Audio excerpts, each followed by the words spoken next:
On April 15th, 1935, a new type of film went on sale for the first time.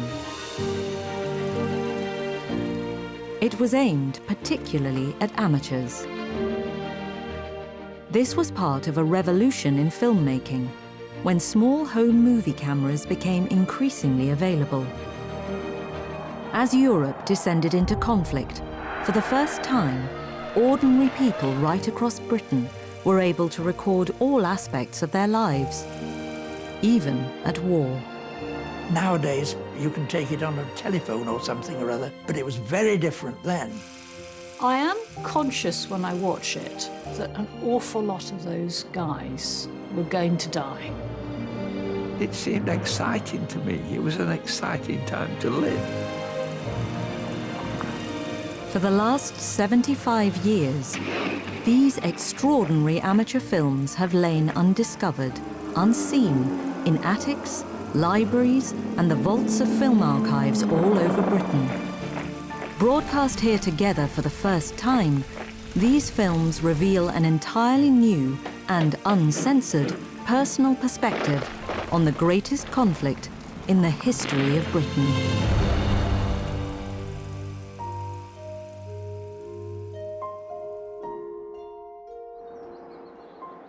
Britain in 1939.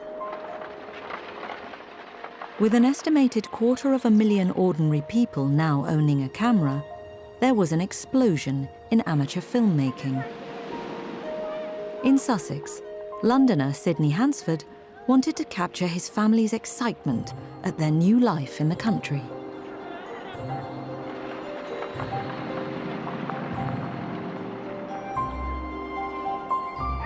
In the garden of his home in Ashford, Victor Don, a doctor, filmed his favourite pets. While in the garden of England, village shopkeeper Ernest Botting recorded a typical summer in Kent. Seen together for the first time, they paint a picture of a nation still seemingly at peace. But on the 7th of May, 1939, one amateur filmmaker recorded a more menacing event.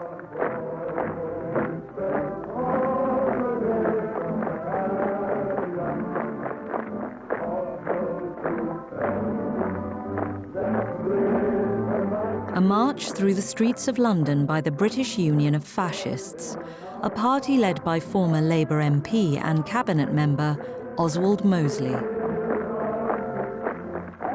They claimed to have over 50,000 members and were able to contest local and national elections. They were also part of a much larger, more dangerous movement in continental Europe.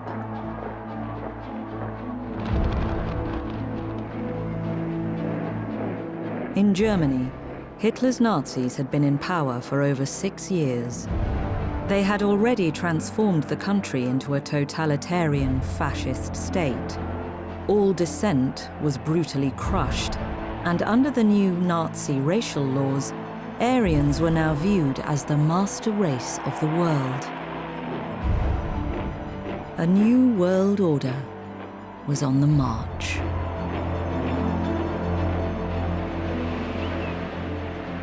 But that summer in Britain, for most people, events in Europe must have felt a world away.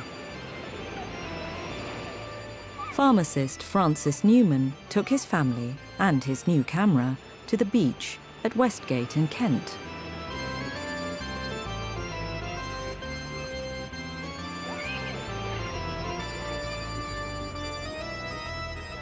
Amateur filmmaker Tom Brown, a dentist from Middlesborough, was one of the few people who could afford to holiday abroad.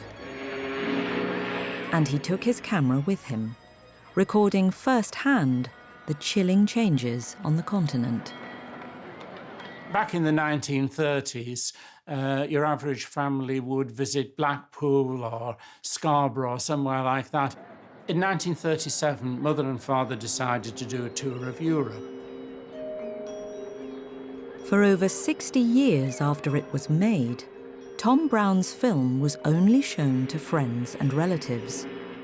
This is the first time it has been publicly broadcast at length. Father was brought up in a dental family because grandfather had been the first dentist in the family. And whilst dentistry was his work, his real interest was his hobbies. Back in the 1930s, it was very, very unusual to take movies. It was very expensive. The equipment was difficult to use and required a lot of work afterwards, much more difficult than doing video these days. So they tended to group together so they could help one another and advise one another. So he joined the Teesside Cine Club, where there were a group of similar people who were interested, and also people who were interested in acting. So they were able to put on their own films. Mother wrote the scripts for several of the films. Father acted in them and sometimes acted as cameraman.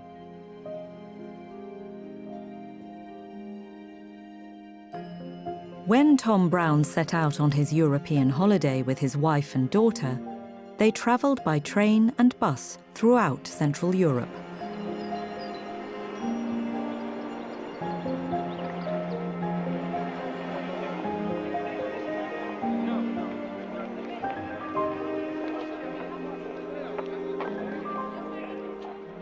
They were some of the very few Britons who witnessed and filmed a continent in the last years of peace.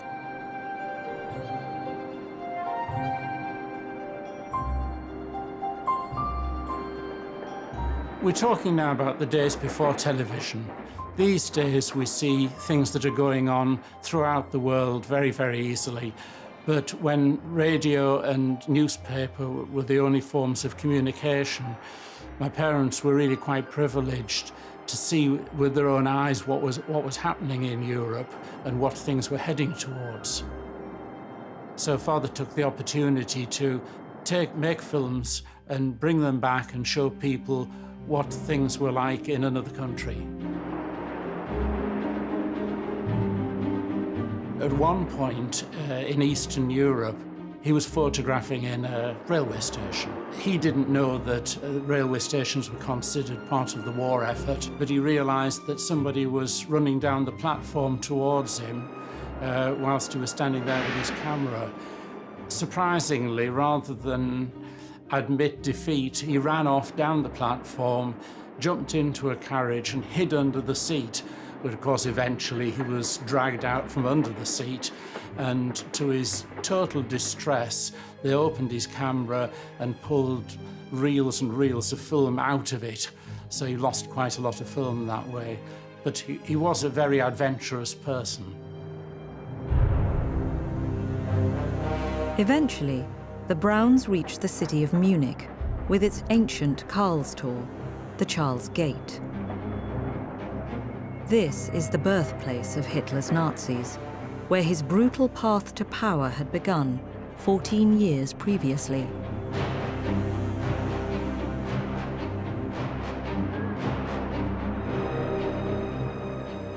They filmed Hitler's stormtroopers on the street,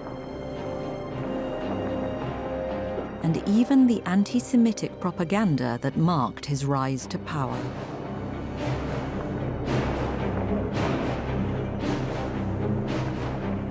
My parents would have been very shocked. Being polite English people, I'm sure they would hope that these attitudes would go away, but of course they didn't. In fact, Hitler's grip on Europe continued to grow. In March 1938, his troops marched into a jubilant Austria, adding it to his ever-expanding Third Reich. On the 30th of September 1938, in a desperate attempt to avoid war, the leaders of Britain and France came to Munich to sign a humiliating agreement, allowing Hitler to annex parts of Czechoslovakia.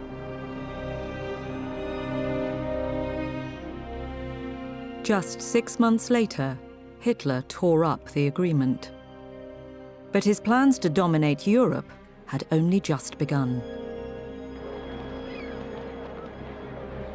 By August 1939, international tensions were reaching a peak. But Tom Brown still decided to take his family and his camera on another continental holiday.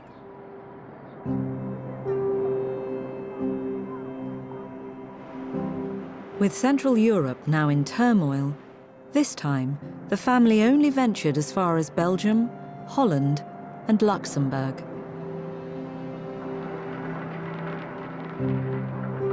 My parents would realise, of course, that things were getting heated in Europe, but at that time nobody knew that there was going to be war, let alone when war could break out. When they arrived in Liège, Belgium, they came across an international design exhibition and filmed the delegation from Nazi Germany.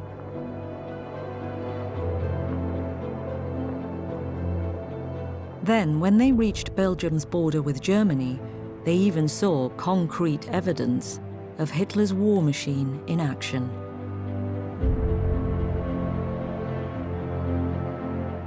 They were really quite surprised to be able to film part of the Siegfried line being built across the valley from where they were situated, which was Germany's defensive line in the west, and they were quite shocked to see this being built up.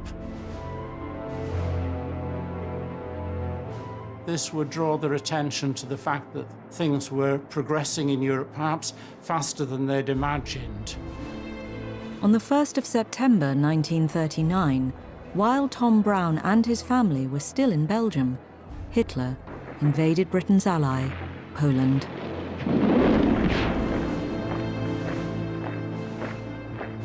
Panic broke out at the local port because everybody needed to get home. This would be quite a worry for them. The last frames of Tom Brown's film recorded their ferry leaving Europe for the last time as the world descended into war. This morning, the British ambassador in Berlin handed the German government a final note stating that unless we heard from them by 11 o'clock, that they were prepared at once to withdraw their troops from Poland, a state of war would exist between us. I have to tell you now that no such undertaking has been received, and that consequently this country is at war with Germany.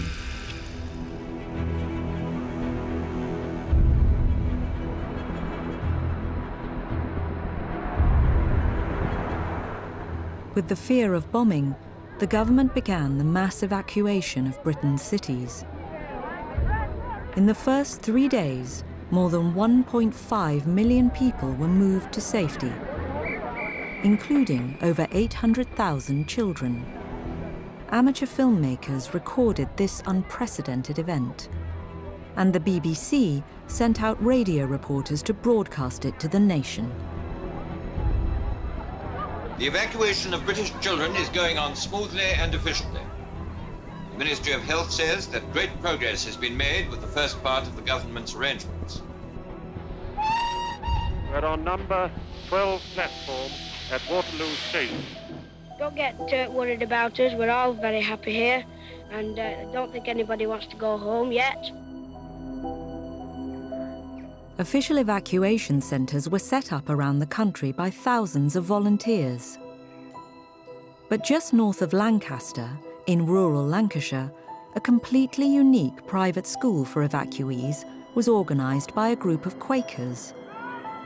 Amateur film of it has lain unseen for over 75 years. This is the first time it has been broadcast. My father took the film. As long as he could get film, he would film most weekends. Quakers in Liverpool and Manchester got together over only a matter of a week or two and found that Yelland Manor, which was a Quaker guest house, was going to be empty during the war, so the place was rapidly turned into an evacuation place for the small children from Liverpool and Manchester. I was told we're off, and my father took me in the car from Liverpool. In my little suitcase, I was dumped, and my father drove back to Liverpool, and that was it. I was 10, I'd just had my 10th birthday. Some of them were only sort of 4, 5. Now, the day after I arrived, I wrote a letter home saying that I was all right and all the rest of it. At the bottom of the letter, I said, P.S., will you tell me what is the name of the town on the postmark on this letter? Now, clearly, I was asking that question because I hadn't the faintest idea where I was. Yelland was completely different from other evacuation schools. Its organisers wanted to use it to test out new social and educational ideas. I think my mother was trying to create a stable atmosphere for children who didn't have one in a time of great trouble. She was headmistress, but she was much, much more than that. She was really a sort of mother figure to us all, and it was she who made Yelland what it really was. Of course, the adults here were very protective of us. They were all very anxious and worried, and they didn't want us to be worried. The school was run on Quaker lines. The important thing about Quakers is that they believe that all people are equal. All the children here learnt to sit quietly and listen, whether it was in a meeting for worship or whether it was to listen to music or to listen to stories. And this must have had an important and calming influence on some of the children who were really quite troubled. Underlying the whole thing was this deep and very practical Christian ethos. It was a service. It wasn't what you could get out of it, it was what you could put into it. And this was all because of Elfrida. It was she who inspired all this. I learnt how to clean the toilets, scrub floors, prepare vegetables, particularly potato peeling. That went on for hours every morning. And we were given an education which apparently satisfied the education authorities. But I don't specifically remember the lessons, but I did do a scholarship exam, so we must have had an education. But what I remember is that charging around in the woods and things like that. That's what I remember. At first, all the evacuees at Yelland came from Quaker families. But soon any child could apply, and there was even financial help for the needy. When I see the film again, I'm impressed by the happiness that the children show. There are very few miserable children. And here we were out in the country, and it's a magical country, this. We had a considerable degree of freedom. The children were very free to walk in the woods when they wanted, so long as they turned up for meals. But there were children who had never been away from home before. There were children who were very anxious about the dangers of their parents living in the big cities. It affects each child differently. Over the course of the war, Yelland Manor took in 198 evacuated children. 15 of them were refugees from Nazi-occupied Europe. Hitler's anti-Semitic policies gradually expelled the Jews from society and stripped them of their rights and property, with increasing abuse, terror, and violence.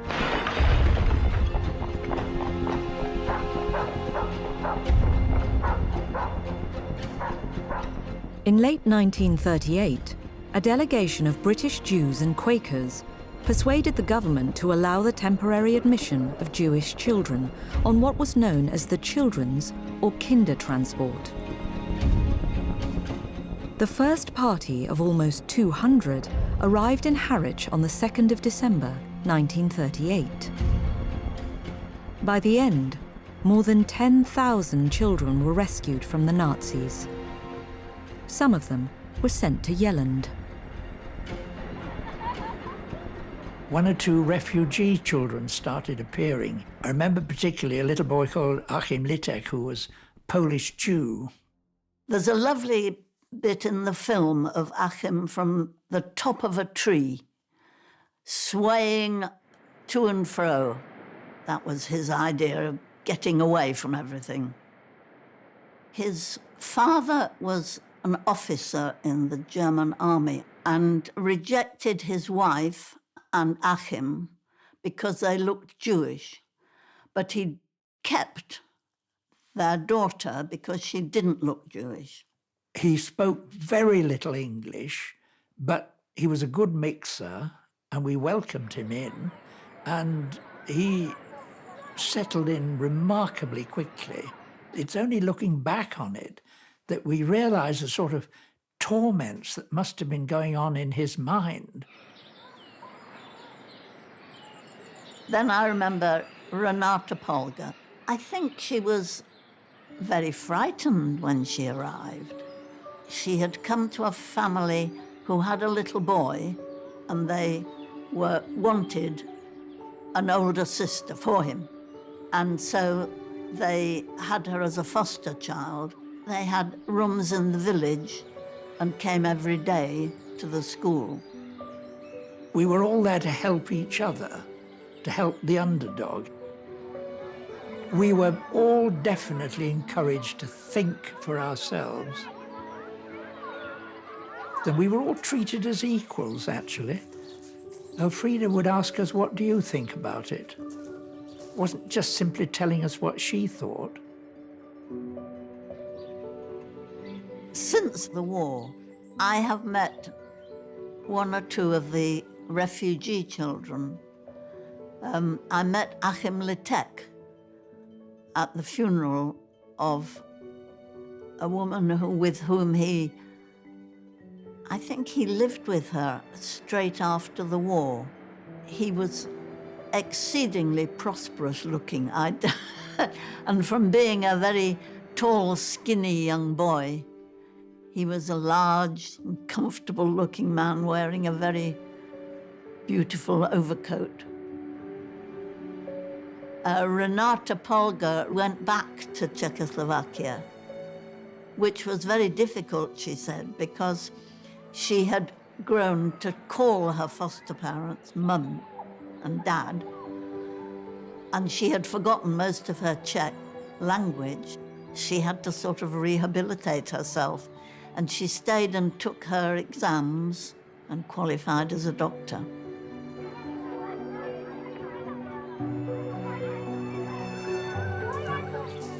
We weren't hiding away from all the dangers. We were aware of them. But I think Jelland was teaching us how to cope with them.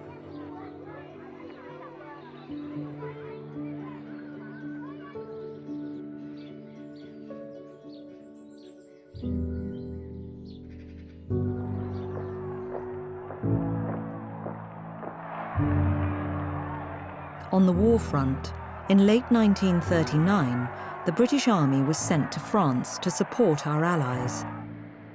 But it did little, actively, to deter Hitler's aggression. At home, there was a sense of uneasy calm as people awaited news of Hitler's next move. In Kent, pharmacist Francis Newman filmed his family as they went about their daily lives, while the government propaganda machine tried to prepare the people for what lay ahead. BBC Home Service. Here is General Sir Ernest Swinton to continue the war commentary which he's giving every Thursday evening. General Swinton. Now, I told you that time was against the Germans. I think, therefore, that they are likely to try to break the existing stalemate in the West. We know that they have already brought up a very large force behind the Siegfried position, with particular concentrations opposite Holland and Belgium. And now I'm going to finish on a lighter note. For though we must all keep up to scratch these days, there's no harm in extracting fun from life, even now. This phony war was finally shattered in April 1940.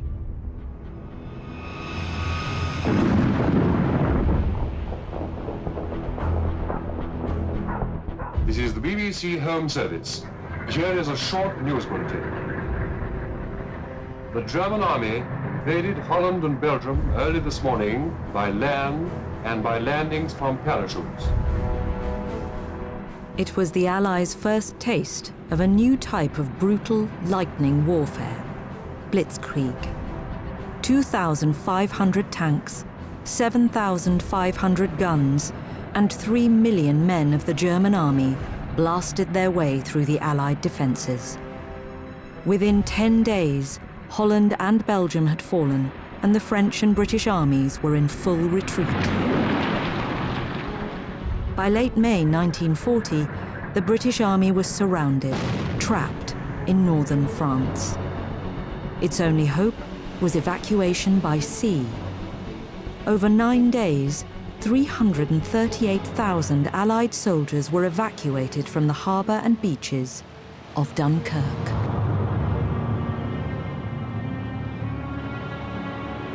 Despite the restrictions of wartime censorship, the evacuation was recorded by a young naval lieutenant with his own personal camera.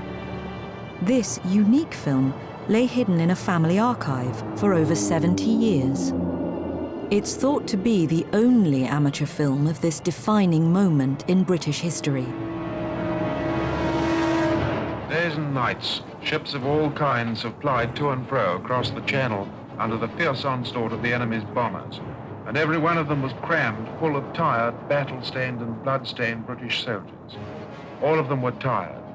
Some were completely exhausted. But the most amazing thing was that practically every man was reasonably cheerful, and most of them managed to smile. You could still tell by his eyes that his spirit was irrepressible. And that is a thing that all the bombs in Germany will never crush. We saw Dunkirk from the sky when we had time to look. Ships, I'd never seen so many ships. The sea was never empty of them.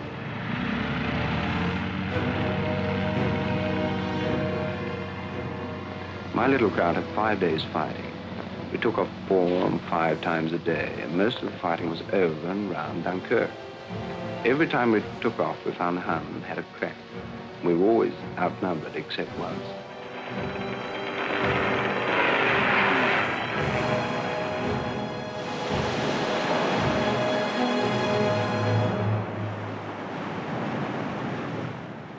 On the 22nd of June, just 6 weeks after the fighting had begun, France surrendered to the Nazis.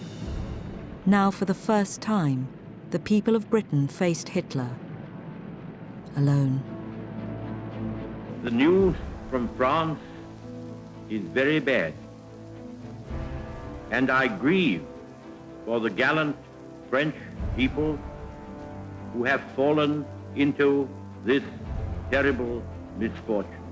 We shall defend our island, we shall fight on, unconquerable, until the curse of Hitler is lifted from the brows of men. As the fear of invasion grew, the men who were not already serving in the armed forces, particularly the young and the old, were now asked to form a new force. In the Yorkshire village of Thornton, the men of a Home Guard unit made their own uniquely comprehensive record of its formation and training. This film only came to light when the final surviving copy was found in a veteran's attic over 50 years later. Behind the regular army, we have more than 1 million of the local defense volunteers, or as they are much better called, the Home Guard. Should the invader come, there will be no placid lying down of the people in submission before him. It is a war of peoples and of causes. There are vast numbers who will render faithful service in this war, but whose names will never be known, whose deeds will never be recorded. This is a war of the unknown warrior. Our local chemist, he was asked to form a company in our area. Using British Legion documents, they worked out who had served in World War I, and my father became the company commander. He hadn't talked about World War I, but obviously he'd kept the uniform from then, and he still had a Smith & Wesson 45 and a German automatic pistol. At one point, Rob Brown is even caught on film, aged 9, with his younger brother James, walking down a lane in the village.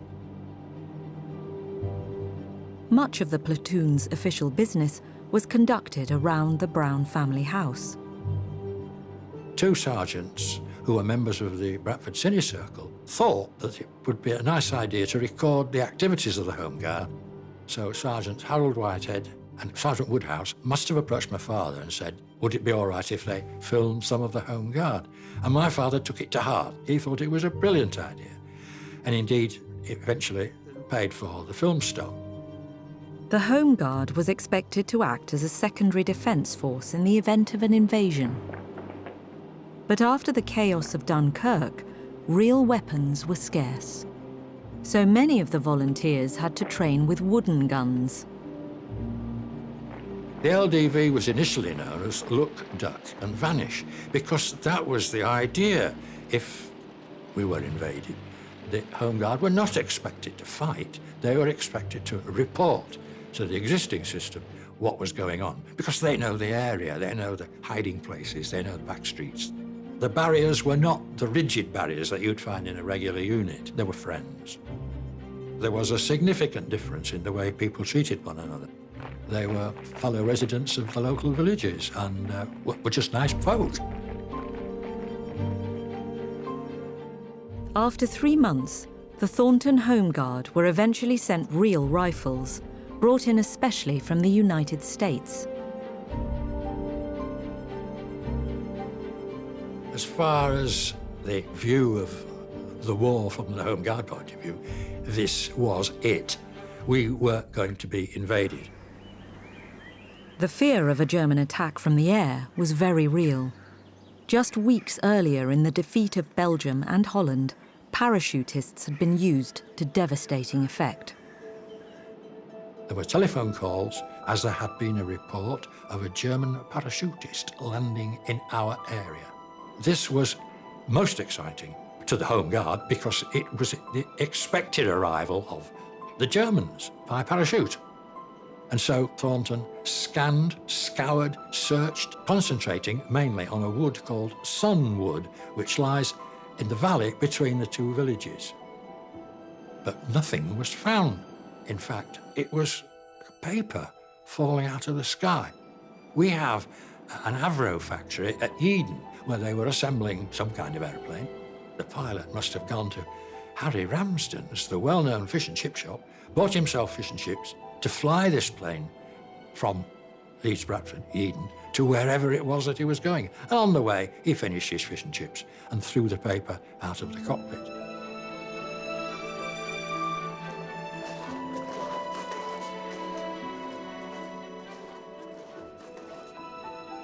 Mr. Whitehead, one of the makers of the film, ran a fire clay works, which includes blasting powder and fuse and that sort of thing. So they made dummy hand grenades with conventional fuses, a very small charge, covered in quite dry clay. And we would throw them in the garden, throw them into a holly bush, and they made the most gorgeous mess. Dust everywhere, a loud bang, the tree covered in dust. It was absolutely great for kids. By the end of the war, the members of the Thornton platoon had never actually confronted a German soldier. I'm not sure how far the war impinged directly on us. It became much more of a family than a military organisation. But it was deadly serious. Behind it all the social, occasional drinking the marches where they would sing rude songs and that sort of stuff. It came down to, this is us looking after our families. And so the Home Guard was serious. Although the Home Guard never faced a Nazi invasion, by the end of the war, over 1,200 of its volunteers had lost their lives due to bombing raids. My father was proud of what went on, and when the big parade in Bradford Lister Park, he marched his company in front of the officer commanding, was handed a trophy, and then dropped the base of the trophy on the ground. After the war, in the office of the family business, which I later joined, there was a small drawer with reference cards of the names of all the members of the Home Guard, and he followed them until they died. I'm afraid those cards have now gone, because we closed the mill and we had to clear it out, and they were not saved. I wish they had been. If the Home Guard was a last line of defence, the front line was manned by the pilots of the Royal Air Force. Hitler knew he would have to defeat them before he could attempt an invasion. So throughout the summer of 1940, the biggest air battle in history raged in the skies above southern Britain. A doctor in Kent was able to film the action from the ground. Look at those. Oh, yeah, boy. Oh, look at the one behind them. That's the first bombers. Oh, yes, that's how they go. I think they're bombers too. Look at them. Yes, they are. They're German bombers. Look at that. From the start, the odds were stacked against the RAF. 1,200 pilots faced over 2,600 planes of the Luftwaffe. As we got the order to take off, and I climbed hurriedly into the cockpit of my machine, I felt an empty sensation of suspense in the pit of my stomach. For I knew that that morning I was to kill for the first time. We ran into them at 18,000 feet. 20 yellow nose Messerschmitt 109s, about 100 feet above us. Turned the gun button to fire and let go in a 4-second burst with full deflection.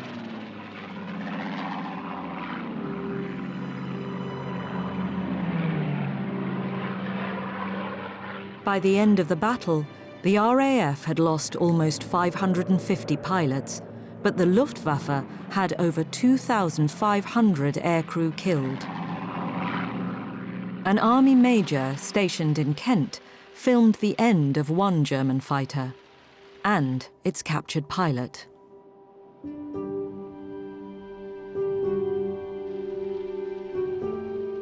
Having lost the Battle of Britain, Hitler now ordered his air force to turn their attention to a new target: Britain's civilian population.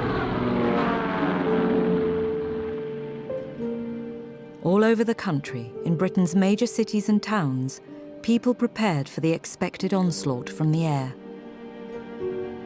In Sheffield, an amateur filmmaker recorded their efforts.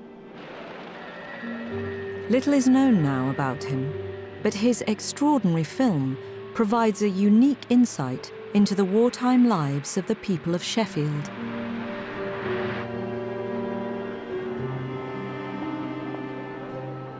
One of the biggest fears was that Hitler would use poison gas. So, like many other cities, Sheffield held special drills. Everyone had to take part, even school children. Now put your books down and get your gas masks out. Quietly. And take them carefully out of their boxes. No, Isabel, don't drag at it. You show her how to do it, Margaret, will you? Now they're all out, are they? Well, I want you to put them on, and let's see if everyone can get it right this time. In the end, gas was never used. Instead, the German Air Force started a blitz of Britain's cities. It began in London. From the 7th of September 1940, Hitler's Luftwaffe bombed the capital almost continuously for the next 56 nights. In turn, almost all the major industrial cities of Britain were attacked. On the nights of the 12th and 15th of December, it was the turn of the people of Sheffield. In the immediate aftermath, amateur filmmaker William Baker was out on the streets to record the damage. The old city centre was now in ruins.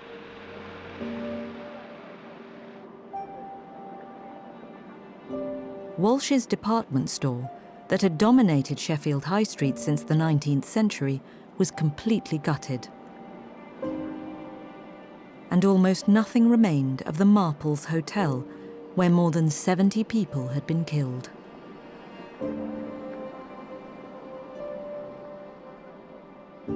Even Bramall Lane, home of Sheffield United Football Club, wasn't spared. But some of the worst damage was done in the residential districts. Palmer's Butchers in Wolstenholme Road took a direct hit. In all, 78,000 houses were damaged, 40,000 people homeless, 660 people killed. The BBC interviewed some of the survivors. We was all hungry and thirsty. I had the baby in my arms and was never off my feet the whole night. It kept giving me a turn when I heard him breathing. It is all right now. Shook as if it was made of cardboard. It was horribly alarming while it lasted, and I found myself longing to be in the open. Dawn broke the following morning. It was drizzling, and there was a mist over the town as men and women began to crawl out of their shelters to look for their friends and survey the ruins of their city. They could hardly recognize it. Hardly a building remained intact.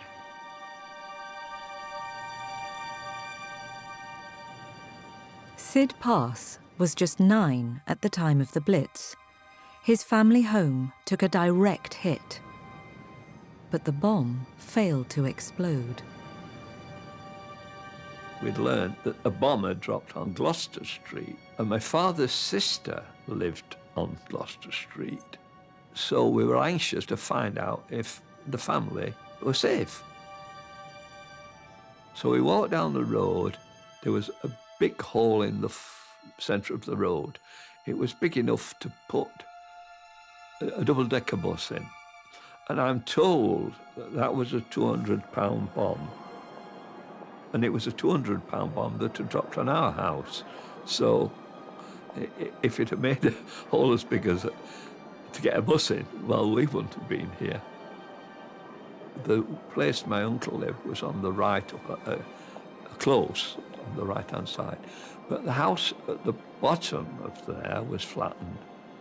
And there was ARP men or soldiers, I don't know, digging for some people who were buried under there.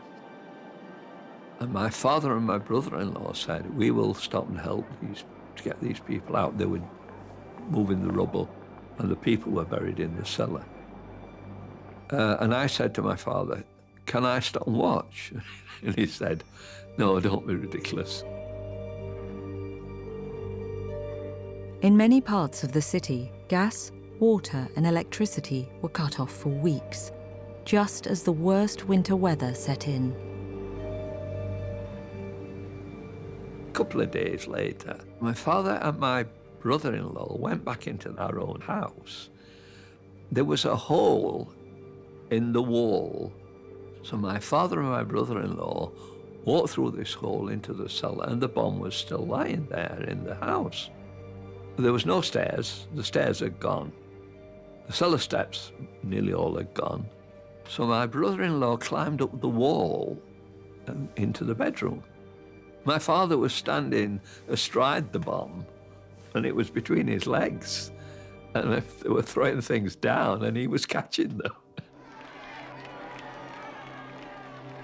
So bad was Sheffield's devastation that just a few weeks after the bombing, the filmmaker recorded a morale-boosting trip by the King and Queen. I remember my mother taking me, and that area was very badly bombed. I remember standing opposite there and watching the King and Queen walk up. I was just excited because I'd seen them. But I think to adults, I think they appreciated the fact that they'd come. 134 of the Blitz victims were buried in a mass grave in a cemetery in Sheffield. But as a kid at that age, I don't think I took it very seriously, quite honest. I can't ever remember feeling afraid. I was confident we were going to win the war anyhow. I mean, the films said so. We were better than the Germans. We got better planes. We were braver. It seemed exciting to me. It was an exciting time to live. Until 1944. And by that point, my brother-in-law was in the Navy and had been in the Navy, I think, 2 or 3 years. Before he had his own children, took me around with him. I could swim when I was 4. I couldn't stand up in the water, but I could swim because he took me and taught me. So the relationship was very much like my brother, really. And we got a telegram to say he was missing, presumed dead. And it destroyed my sister, that she got 2 young children, and she was 23, I think, at the time. And she was completely destroyed. She locked herself in her bedroom for 5 days and never came out. And that made me realize what a terrible thing war was. Until then, I never took it seriously, I don't think. And it changed my whole attitude to it. And I felt how awful it was. And whenever I've told this story to some school children, and I wanted them to realize it wasn't an adventure, really, it wasn't. I changed my whole attitude to it. I felt completely different about the war. And I have ever since thought that war should never be.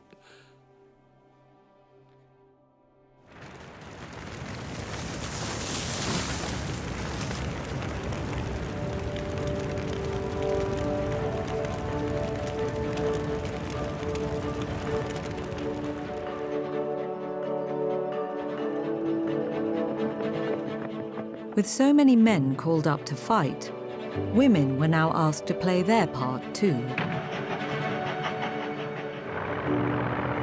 More than 80,000 joined the Women's Land Army, known as Land Girls.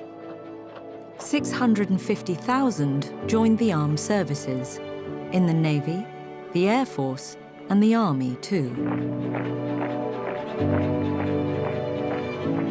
And with British industry at full stretch, women also took the place of men in the thousands of peacetime factories that were converted to produce ammunition and weapons. By the end, over 7 million women were engaged in some form of war work. In Glasgow, an amateur filmmaker recorded the new workers at the factory of H. Morris as they turned their hands to making guns for the first time. We are confident that the enemy will be beaten off. And I will tell you why. Your character is the first reason for my complete confidence. We know that you will never flinch. These are dangerous days. Days when the fiber of our race will be put to a hard test. At times like these, there are bound to be a few faint-hearted people. Never listen to them.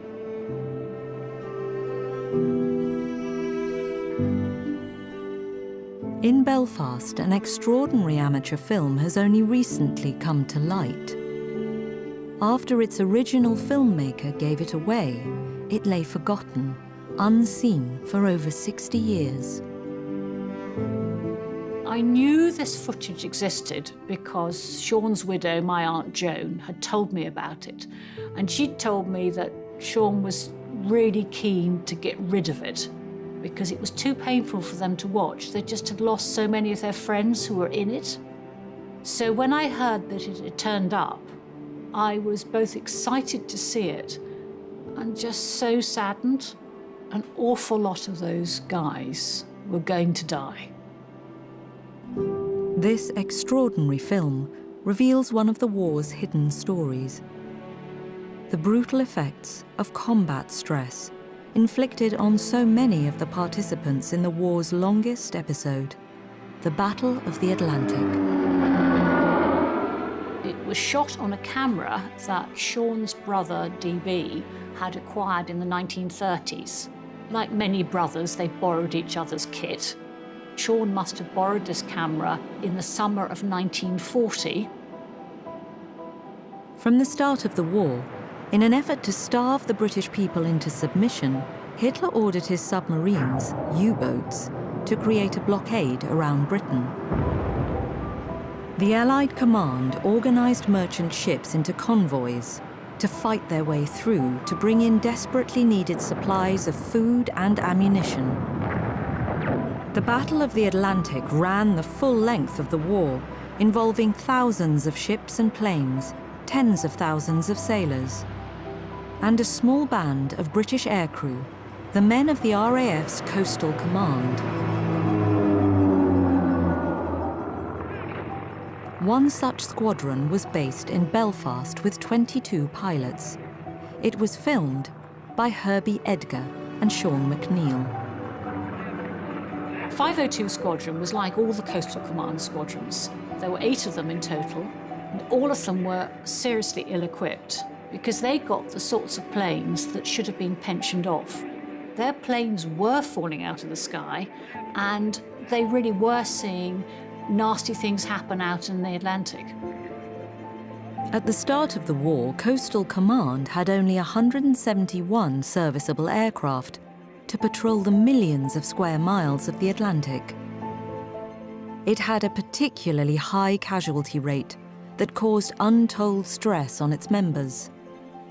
My uncle Sean joined the RAF in 1938. So in fact, by the time war started, he'd already accrued something like 42 hours flying.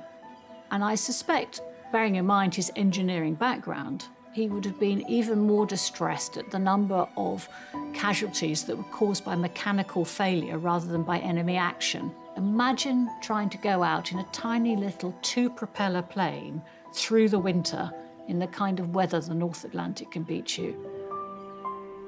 Conditions at the base were very primitive, and the crews were expected to fly operations around the clock.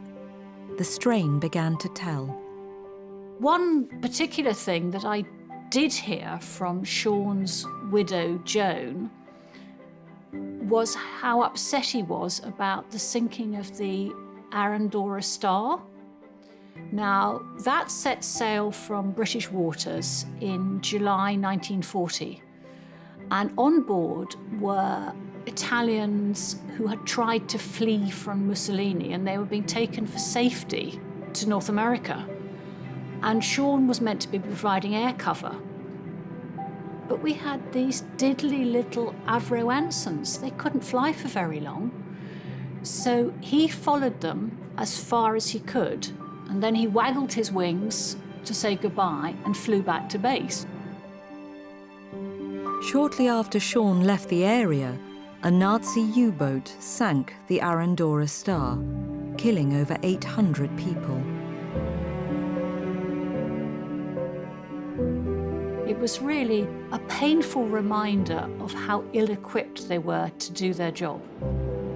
In the first 10 months of 1942 alone, 502 Squadron lost 37 aircraft and 77 crew members were killed. It was beginning to take a toll on everyone, and I think it was taking a toll on Uncle Sean as well. After the war, there was nothing. There was no reunions. It was sort of not mentioned, not talked about. Well, my mother would talk about my father taking cines, and her comment was always, we had to stop because we would play them back, and we'd say, oh, there's so-and-so, he's gone. There were times when he wouldn't get out of bed, and the people from the office would sort of say to my mum, is he coming in? She said, I don't know. I think there was one Christmas he burnt all the Christmas cards, so that it did have an effect. It probably was post-traumatic stress that he probably suffered from, but in those days you didn't really talk about things like that. When I was looking into my mother's war, I came across a letter that was written to her by Sean. It was written in August 1942. It basically said that he was called off active service, and I was quite curious to know a bit more about that. He was sent to Blackpool, which had been issued with Blackburn Botha planes, and nobody else wanted to touch them. They were underpowered, they had lousy visibility, they were laterally unstable, and according to the account of one ground crew mechanic, they had propellers that flew off mid-air. I mean, they were lethal. And yet, the instructors there were supposed to take trainees up in them. And it got to the point that Sean couldn't take it anymore. And he went and he saw his commanding officer. And he said to him that he thought the planes were the wrong things to be used. And he said, I'm prepared to risk my neck going up in one of these, but I'm not sure I am prepared anymore to take trainees up in them. The commanding officer got all the other people to come in and basically said, you know, does anybody else feel like McNeil? And none of them were willing to put their hands up. That must have been a bit devastating. But I think he was principled. I think it didn't show lack of moral fibre. I think it showed somebody who was principled and thought he could make a small change. In order, as it were, to satisfy themselves that it was part of Sean rather than part of the situation, they then put him through a series of psychological and psychiatric tests, enabling him ultimately to be officially taken off active service. The RAF eventually told Sean that he was suffering from an anxiety neurosis, extreme combat stress, and removed him from active flying. He was not alone. By the start of 1943, more than 2,500 other aircrew had suffered the same fate. The term lack of moral fibre was used to suggest that somebody was a coward. And I don't think anyone could imagine that Sean McNeil was a coward. I think he was brave in voicing what was patently obvious, which is they had the wrong aircraft for the job.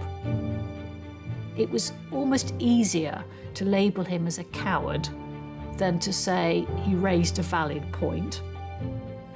After the war, when you could collect your medals, he had no desire to collect them. He felt that he didn't deserve them. Well, he was a very sensitive man, a compassionate man. And that's probably why he sort of felt that he could go up in the plane, sacrifice himself, but not anybody else. And I suppose the thing is, you've got all your friends that in that film that you had jolly good fun with, right? Well, you were lucky you survived, they didn't. Next time, as the news from the front worsened, we feature two filmmakers who attempted to raise their neighbours' spirits. A naval officer who defied regulations and took his camera to sea. And as the war finally reached its bloody climax, some brave Channel Islanders who recorded the Nazi occupation.